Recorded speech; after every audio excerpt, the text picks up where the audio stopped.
ప్రియ దేవుని విశ్వాసులారా, ఈ ఉదయకాలపు వాక్య ధ్యానంలోకి ప్రేమపూర్వకమైన ఆహ్వానాన్ని అందిస్తున్నాను.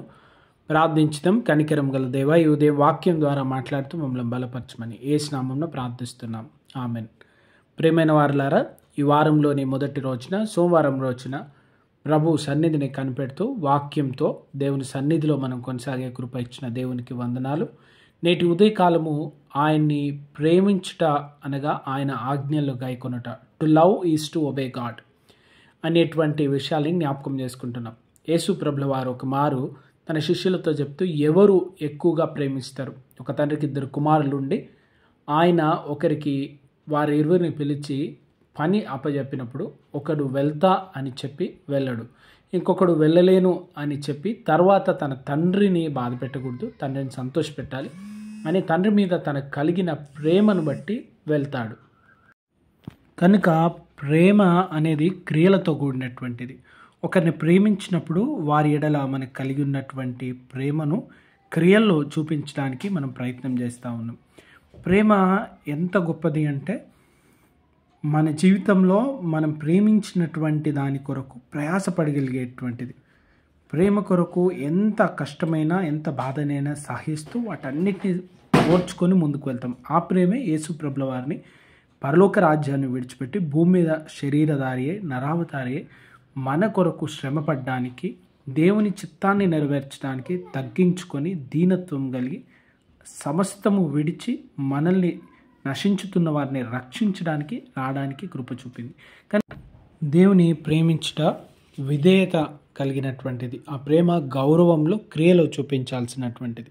మీరు దేవుని ఎరిగినటువంటి వారైతే, దేవుని ఎరగడము తెలుసుకొనడము అనేటువంటి మాట యోహాను గారి స్వార్థల్లో పత్రికల్లో పరిశుద్ధాత్మ దేవుడు మనకు పదే పదే జ్ఞాపకానికి తీసుకొస్తూ ఉంటాడు. దేవుని గ్రహించడం, ఎరిగి ఉండడం అంటే ఏమిటి? మనము ఏదైనా ఒక పండ్లు కానీ కూరగాయలు కొనడానికి వెళ్ళి పై రూపం చూసి ఇది బాగుంది అని కొన్నిసార్లు తెచ్చుకుంటాం. కానీ దాన్ని ఇంటికి తెచ్చుకున్న తర్వాత తినేటప్పుడు దాన్ని కోసినప్పుడు ఒకవేళ అది లోపల పాడైపోయి ఉండడం, పురుగులు వచ్చి ఉండడాన్ని గమనిస్తూ ఉంటాం. అంటే నిశితంగా పరీక్షించకపోతే, జాగ్రత్తగా చూడకపోతే, పై రూపాన్ని మాత్రమే చూస్తే మోసపోయే పరిస్థితులు ఉంటాయి. ఒకవేళ స్నేహితుల గురించి, బంధుమిత్రుల గురించి చెప్పాలంటే, మనతో చనువుగా ఉన్నటువంటి వారు, మనతో సమయం గడిపినటువంటి వారు, మనతో కొన్ని సంవత్సరాలు ప్రయాణం చేసినటువంటి వారిని గురించి మాత్రమే మనం వివరంగా చెప్పగలం. పైన చూసినటువంటి వారి గురించి మనం ఏమి చెప్పలేం. ఈ దినాన దేవుని ఎరిగినటువంటి వారు, దేవుడు మనకు తెలుసా అంటే ఎంతగా మనం దేవుని ఎరిగి ఉన్నాం, ఎంత దేవునితో సాన్నిహిత్యం కలిగి ఉన్నాం, దేవునితో ఎంత లోతైన ఆధ్యాత్మిక జీవితం ఉంది, దేవునితో ఎంత మనం నడిచి ఉన్నాం. అప్పుడు దేవుని ప్రేమ మన జీవితంలో పరిపూర్ణమవుతుంది. ఆయన మాటలు విని లోబడి ఆయనను తెలుసుకుంటే, ఆయనను ఎరిగి ఉంటే, లోతుగా దేవుని ప్రేమను ఎరిగినటువంటి వారైతే, దేవుని గ్రహించినటువంటి వారైతే, దేవునితో నడిచినటువంటి వారమైతే, దేవుని హృదయాన్ని, దేవుని ప్రేమను ఎరిగి ఉంటాం. మనం దేవుని మనసు మనలో కలిగి ఉండాలంటే దేవుని ఎరిగి ఉండాలి, తెలుసుకోవాలి. దేవునితో సన్నిధిలో, ప్రార్థనలో, వాక్యంలో అనునిత్యం గడుపుతూ ఉన్నప్పుడు మనం తెలుసుకుంటూ ఉన్నాం. ఇక్కడ ఇంకొక ప్రాముఖ్యమైనటువంటి విషయం ఏంటంటే, ఇది చాలా ప్రాక్టికల్గా చెప్తారు. దేవుని ప్రేమించి ఉన్నామని ఆయన మాటలు గైకొనని ఎడల, ఆయన మాటలకు విధేయత చూపించని ఎడల మనం అబద్ధం ఆడుచున్నామని దేవుని వాక్యంలో తెలియజేస్తూ ఉంది. చాలా ప్రాక్టికల్గా దేవుని మాటలు వినేవారు, ఆయన్ని ప్రేమిస్తున్నటువంటి వారు, ఆ వారిలో దేవుని ప్రేమ పరిపూర్ణమవుతుందంట. ఒకవేళ ఆ రీతిగా చేయనట్లయితే వారిలో ప్రేమ ఉండదు. ఇక్కడ చాలా క్లియర్గా మన జీవితంలో దేవుని మాటలు వినడం, ఆయన ఎడల మనకు ప్రేమ కలిగి ఉన్నట్టు మనం చాలా సందర్భాల్లో పాడుతూ ఉంటాం. నా సమస్తం నీకు ఇస్తా ప్రభా అని పాడుతాం. సమస్తము ఇవ్వగలిగే మనసుందా? మన జేబుల్లో ఉన్నవి, మన జీవితాల్లో ఉన్నవి ఎన్ని దేవునికి ఇవ్వగలుగుతా ఉన్నాం? ఊరికే నోటి మాటగా పాడుతూ ఉన్నామా, లేదా నిజంగా మన హృదయంలో ప్రభా మీరు అడిగితే, మీకు కావాల్సి వస్తే మీ సేవ కొరకు నాయన మా అనుదిన జీవితాల్లో సమస్తం ఇవ్వగలం.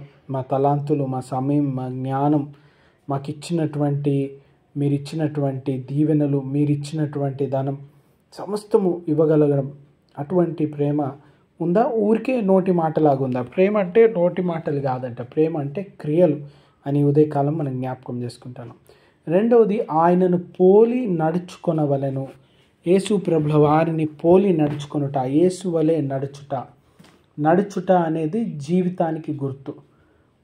ఆది కాండం నుంచి గమనిస్తే దేవునితో కూడా నడిచినటువంటి వారు, దేవుని ఎదుట నడిచినటువంటి వారు, నడవడం దేవుని మనకు చూపుతున్నటువంటి జీవితానికి మాదిరి గుర్తు.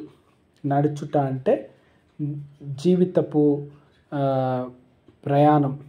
ఈ నడుచుట దేవుని మార్గం లేదు, దేవుని పోలి నడుచుట, యేసు ప్రభుల వారిని పోలి నడుచుకుంటా, యేసు ప్రభుల వంటి వారి క్రియలు, మాటలు, తలంపులు, స్వభావం కలిగి జీవించుట. అటువంటి జీవితం నడిపింపు దేవుడు మనకు కలగజేయను గాక. ప్రార్థించుదాం. కనికరం గల ప్రభువా, ఈ ఉదయం వాక్యం విన్న ప్రతి విశ్వాసిని దీవించి మేళ్లతో దీవెనలతో తృప్తిపరచమని యేసు నామమున ప్రార్థిస్తున్నాం. Amen. God bless you all.